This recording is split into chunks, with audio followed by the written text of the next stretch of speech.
Buenos días y bienvenidos al podcast económico de Ibercaja Gestión. La semana pasada vivimos el primer recorte de tipos por parte del Banco Central Europeo. El movimiento no sorprendió al mercado, ya que había sido adelantado en las últimas semanas por la mayoría de los miembros del Consejo de Gobierno. Los inversores ya habían descontado este movimiento previamente, por lo que el impacto, tanto en renta fija como en renta variable, ha sido más bien escaso. Sin embargo, sorprendió el BCE mostrando un tono en su mensaje ligeramente más duro. Paralelamente, el BCE revisó sus proyecciones de inflación y de crecimiento económico. Por el lado de la inflación, revisó al alza las proyecciones para 2024 y 2025.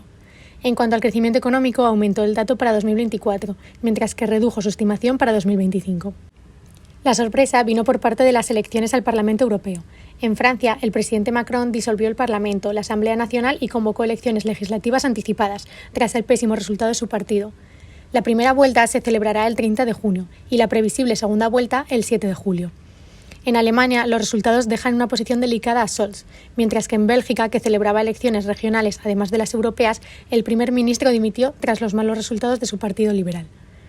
Los partidos nacionalistas y de extrema derecha se consolidan con la mayoría del voto en hasta 10 países de la Unión Europea.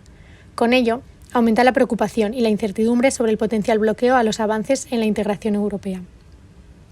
El mercado se encuentra esta semana digiriendo este shock político en Europa. La reacción del mercado ha sido muy negativa, con un movimiento clásico de aversión al riesgo.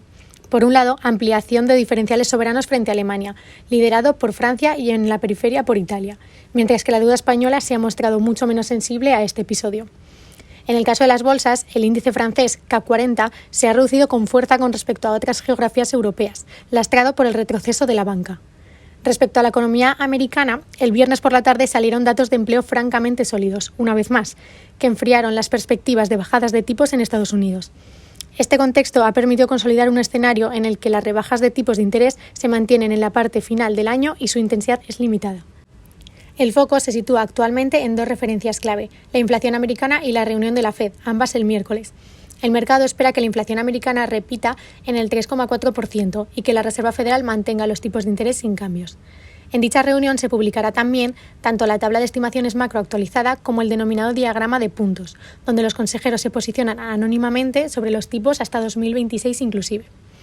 En Estados Unidos, el tono fue algo mejor que en Europa, con ligeros rebotes en sus principales índices de referencia liderados, como no, por la tecnología, con Apple rebotando más de un 7% al desvelar nuevas funciones de inteligencia artificial en sus dispositivos.